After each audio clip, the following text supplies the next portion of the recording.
हम लोग रिवर्बरेशन पढ़ रहे थे, अनुरणन।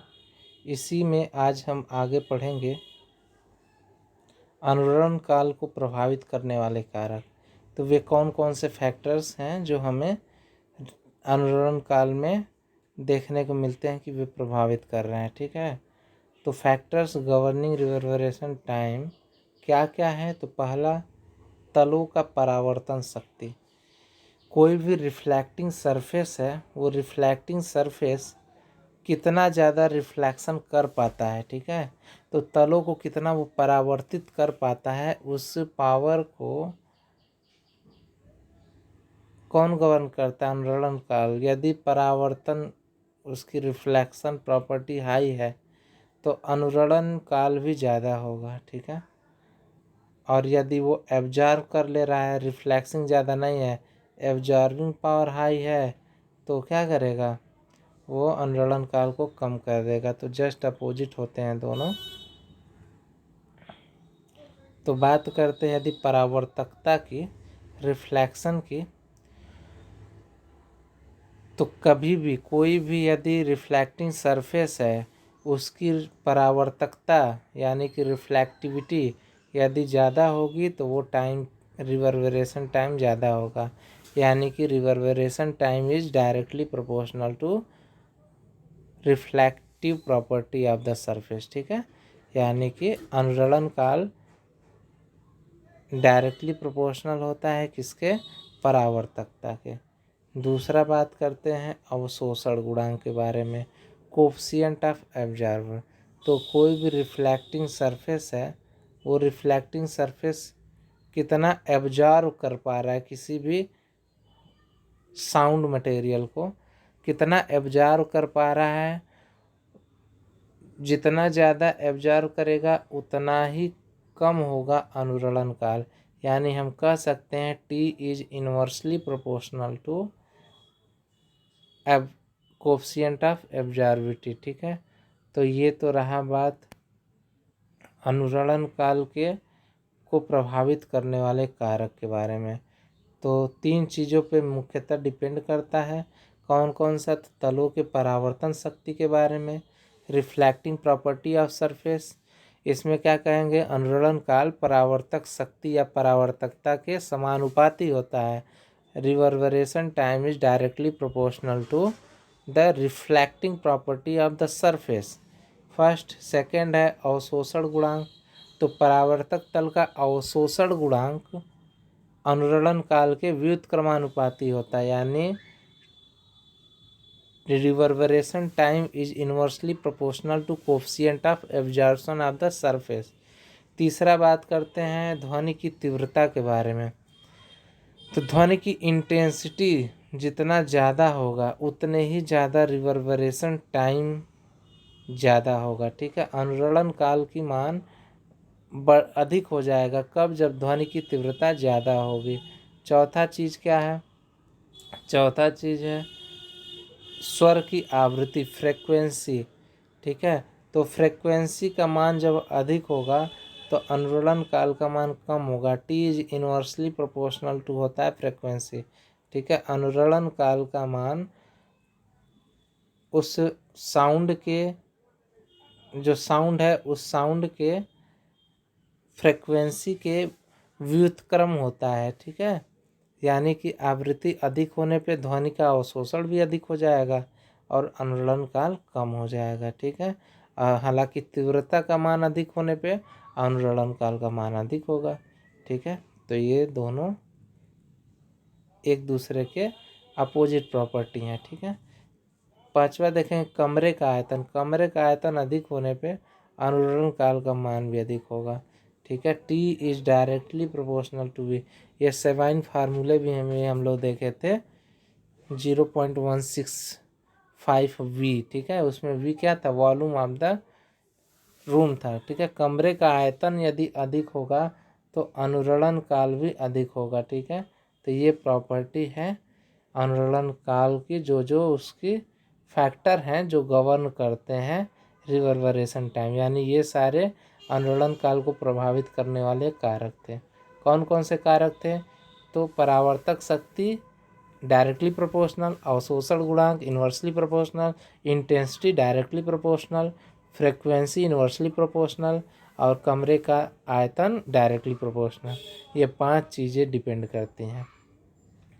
अब बात करते हैं अनुरणन को नियंत्रित करने की विधियाँ, मेथड्स ऑफ कंट्रोलिंग रिवर्बरेशन। तो अनुरणन को कैसे नियंत्रित करते हैं? तो अनुरणन यानी गूंज होता है, गूंज कोई भी कमरे में कैसे कम किया जा सकता है? तो कमरे में ढेर सारे तकनीकी अपना सकते हैं हम लोग। क्या क्या? जैसे मान लीजिए विंडो है, विंडो खोल दीजिए। ओपन विंडो का प्रयोग करके अनुरणन को नियंत्रित किया जा सकता है। फर्श पर कालीन बिछाकर, ज़मीन है, ज़मीन पर बिछा दिया कालीन, कालीन भी कुछ साउंड को ऑब्जर्व करेगा, अनुरणन कम होगा। तो फर्श पर कालीन बिछा करके भी अनुरणन को नियंत्रित किया जा सकता है। और क्या हो सकता है? बड़े परावर्तक तलों पर ध्वनि अवशोषक लगाकर, मान लीजिए सरफेस है, इस सरफेस पे हमने लगा दिया कोई फोम वगैरह का गत्ता वगैरह, ऐसा कुछ लगा दिया जो कोई भी ध्वनि को अवशोषित कर ले। या कोई मान लीजिए छत है, छत यदि ज़्यादा ऊंचे पे है तो छत के नीचे एक और कृत्रिम छत बना दिया, ठीक है। तो उस कृत्रिम छत बनाने से क्या होगा? उसमें गूंज कम होगा, ठीक है, वो ध्वनि का एब्जॉर्प्शन कर लेगा।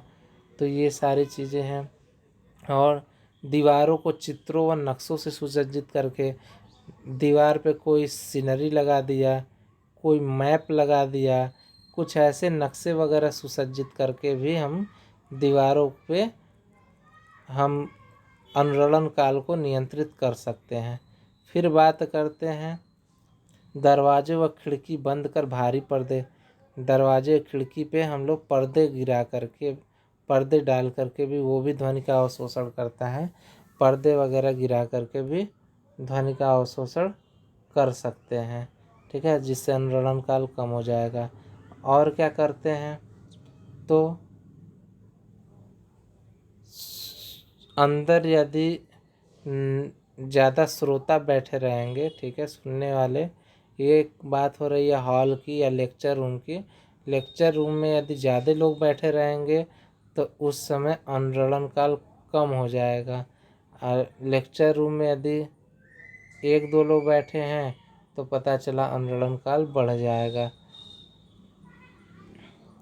और क्या होता है? छत से उल्टे घड़े लटकाकर, घड़े या घड़े के रूप में कुछ भी ऐसे ये है, इसको उल्टा लटका करके ऐसे ऐसे कई सारे छोटे छोटे सजावट वाले सामान भी देखे होंगे। ये छोटे छोटे सजावट के रूप में ऐसे लगे रहते हैं, इनको लटका दिया जाता है। लटकाने से क्या होता है? अनुरणन काल कम हो जाता है। दीवारों की वक्रता को समाप्त करके, दीवार यदि कर्व है तो उसको भी कम करके हम लोग अनुरणन काल को कम कर लेते हैं। तो ये सारे मेथड्स हैं किस लिए? Controlling the reverberation. तो हमने दोनों चीज़ें जान लिया, एक तो उसको अनुरणन काल को प्रभावित करने वाले कारक और दूसरा अनुरणन काल को नियंत्रित करने वाले, ठीक है। अब बात करते हैं एकॉस्टिक प्रॉपर्टी ऑफ ऑडिटोरियम।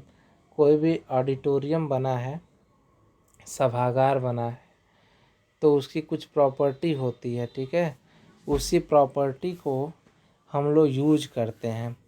तो सभागार में यदि ध्वनिकता के गुणों के बारे में बात की जाए तो एक अच्छा सभागार हो उसमें क्या क्या प्रॉपर्टी होनी चाहिए, उसमें क्या क्या अच्छाई होने चाहिए, गुण होने चाहिए। तो अच्छे ध्वनि भवन की विशेषता निम्न है। क्या है? पहला, बाह्य शोर का न होना।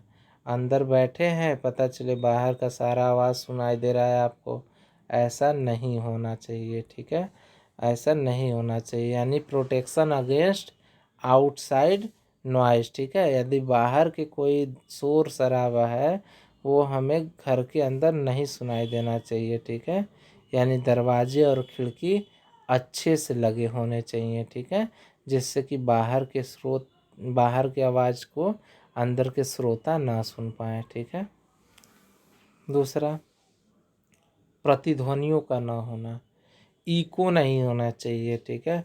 ऐसे सभागार का डिजाइन करना चाहिए कि आवाज़ टकरा करके वापस वही बार बार ना सुनाए, नहीं तो पता चले आगे से कोई लेक्चर बोल रहा है, पीछे से वही रिपीट होकर के दोबारा आ रहा है, तो मूल जो ध्वनि है उसका मूल ध्वनि और उसके दोबारा वाले लेक्चर में भ्रम पैदा हो जाएगा, ठीक है। इसलिए ये सारी कंडीशन नहीं होने चाहिए कि प्रतिध्वनियाँ सुनाई दे, इको नहीं होना चाहिए। और क्या नहीं होना चाहिए, ध्वनि का एक समान वितरण हो, यूनिफॉर्म डिस्ट्रीब्यूशन ऑफ साउंड हो। तो ध्वनि ऊर्जा का एक समान वितरण कब होगा, यदि उसमें कर्व सरफेस कम होगा, ठीक है। यहाँ से टकरा करके वापस ना आए, कर्व सरफेस कम होगा तो वहाँ पे ध्वनियों का एक समान वितरण होगा, ठीक है। और क्या होगा, पर्याप्त प्रबलता, कोई भी सभागार में सभी को ध्वनि सुनाई दे तो इसीलिए एडिक्वेट लाउडनेस होनी चाहिए, ठीक है। यानी कि सभागार की दीवारें एकदम चिकनी और छत नीची होना चाहिए, जिससे कि हमें आवाज़ जो है एकदम प्रबल सुनाई दे, ठीक है। ये नहीं कि पूरा का पूरा ही आवाज़ एब्जॉर्ब हो जाए, ठीक है। तो सभागार में सभी को ध्वनि सुनाई दे, इसीलिए छत नीची होनी चाहिए और दीवारें चिकनी होनी चाहिए। चरम अनुरणन का ऑप्टिमम टाइम ऑफ रिवर्बरेशन, यदि हमें ध्वनि की प्रबलता कम कर दी जाए तो सभागार में अनुरणन भी कम होगा, ठीक है। और भाषणकर्ता को बहुत ही ज़ोर से बोलना पड़ेगा। और यदि अनुरणन काल ही अधिक हो जाए तो गूंजन समाप्त होने से पहले दूसरा ध्वनि उसमें आ जाएगा, ठीक है। इसीलिए ध्वनि और दोनों तरफ से अस्पष्ट दिखाई देगी, इसीलिए अनुरणन काल अधिक और श्रोता के लिए कम होना चाहिए, ठीक है। अर्थात सभागार में जो है ना, अनुरणन काल जो है वो एकदम बैलेंस होना चाहिए, एकदम नियत होना चाहिए। उसी नियत अनुरणन काल को हम चरम मान कहते हैं। यदि लाउडनेस ज़्यादा हो जाएगा तो टाइम रिवर्बरेशन टाइम ज़्यादा हो जाएगा, लेकिन वह मिनिमम, ठीक है, वन मिनिमम जो अनुरणन काल है, जिससे यदि ज़्यादा हो तो आवाज़ भी नहीं क्लियर सुनाई देगा, उससे कम अनुरणन काल हो तो भी आवाज़ नहीं क्लियर सुनाई देगा। इसीलिए हम इसका मान 1 से 2.5 सेकेंड के बीच में ला करके ऐसा हम V का और A का डिजाइन करते हैं सेबाइन फार्मूले से, ठीक है। तो उसी को हम लोग बोलते हैं चरम अनुरणन काल, यानी ऑप्टिमम टाइम ऑफ रिवर्बरेशन, ठीक है। अब देखिए, अब हम लोग देखते हैं acoustic design of buildings. Buildings की कैसे डिजाइन होती है, ठीक है। भवनों का ध्वनिक निर्माण प्रारूप, तो भवनों का जब निर्माण किया जाता है तो निम्न बातों का ध्यान रखा जाता है। जैसे पहले हम लोग इलास्टिसिटी वगैरह पढ़ करके जाने थे कि भवनों के निर्माण में क्या क्या होना चाहिए, वैसे अब हम जानेंगे कि यदि उसमें प्रॉपर अच्छे से आवाज़ सुनाई दे उस लिए क्या क्या उसमें होना चाहिए, ठीक है। तो भवन निर्माण के करते समय कौन कौन सी बातें ध्यान रखनी चाहिए। पहला, ध्वनि का अनुरणन काल। तो एक उत्तम भवन वही है जिसका अनुरणन काल न तो बहुत कम हो और न ही बहुत अधिक हो। यदि अनुरणन काल बहुत कम होता है तब भवन में ध्वनि समाप्त हो जाएगा और उसमें ध्वनि की अनुभूति ऐसी होगी जैसे किसी मीनार अथवा कमरे की छत पर होती है, ठीक है।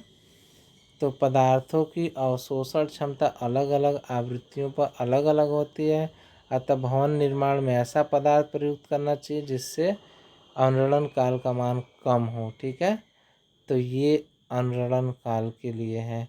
दूसरा क्या देखते हैं, तो उस ध्वनि की प्रबलता, लाउडनेस ऑफ साउंड, श्रोताओं तक पहुंचने वाली ध्वनि की प्रबलता कैसे बढ़ा सकते हैं, तो परावर्तक सतहों के परावर्तन गुणों का प्रयोग करके ध्वनि के सभी स्थानों तक समान रूप से पहुंचा सकते हैं। ठीक है, लाउड स्पीकर द्वारा भी ध्वनि की प्रबलता बढ़ा सकते हैं। ठीक है, तीसरा परावर्तक तल, रिफ्लेक्टिंग सरफेस भी बहुत ही ज़्यादा योगदान देता है। ठीक है, तो उसमें वक्राकार सतह यदि हो जाएगा ना, तो इससे ध्वनियाँ आपस में टकरा करके और डिस्टरबेंस उत्पन्न करेंगे। ठीक है, प्रतिध्वनि उत्पन्न करेंगे। इसीलिए अनुचित स्थान पे कोई भी ऐसा सतह नहीं रखना चाहिए। ठीक है,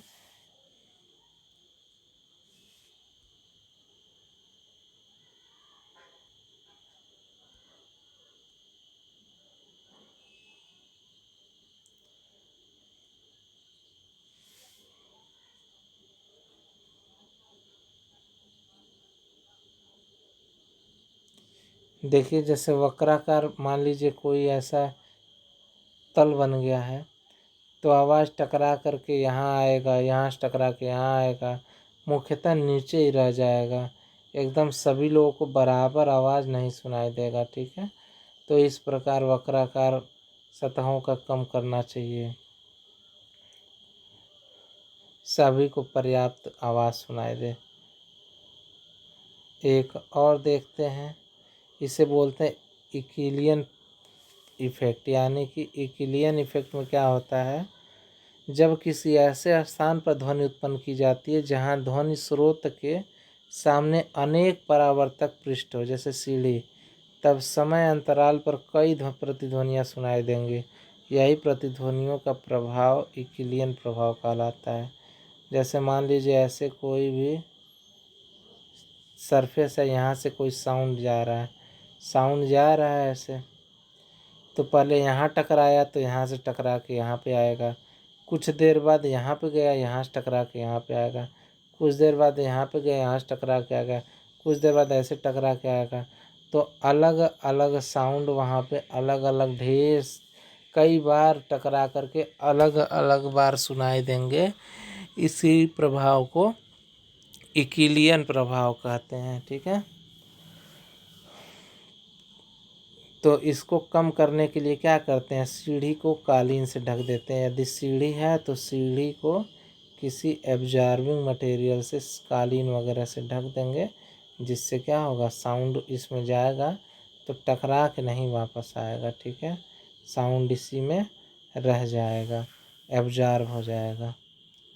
और क्या भवन निर्माण करते समय देखते हैं, एक्सटर्नस नॉइज, यानी कि अवांछनीय कोलाहल कितने प्रकार का होता है, तो दो प्रकार का। एक तो वायु जनित होता है, कभी कभी बाहर के आवाज़ भी ज़्यादा सुनाई देते हैं।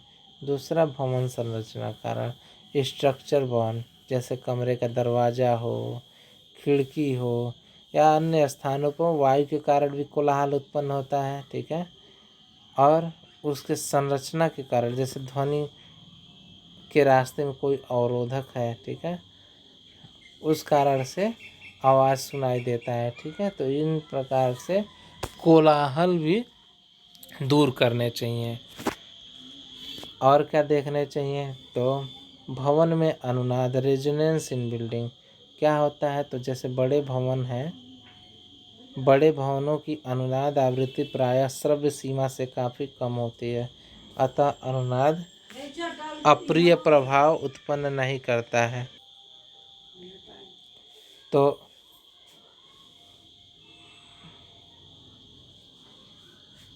बड़े भवन में अनुनाद काफ़ी कम होता है, इसलिए बड़ा भवन बने तो कोई दिक्कत नहीं है, छोटे भवन में अनुनाद दिख सकता है। फिर बात करते हैं व्यतिकरण। तो श्रोता तक ध्वनि अनेक परावर्तक पृष्ठों से परावर्तित होकर पहुंचती है। इनमें ध्वनि विभिन्न कलाओं में होती है। ठीक है, कभी कभी तरंगों का अध्यारोपण से उत्पन्न परिणामी तरंग श्रोता को सुनाई देती है, जिससे क्या होता है, कहीं कहीं साउंड वेव ज़्यादा सुनाई देता है, कहीं कहीं साउंड वेव कम सुनाई देता है। ठीक है, तो ये क्या है, ये है ध्वनियों का व्यतिकरण।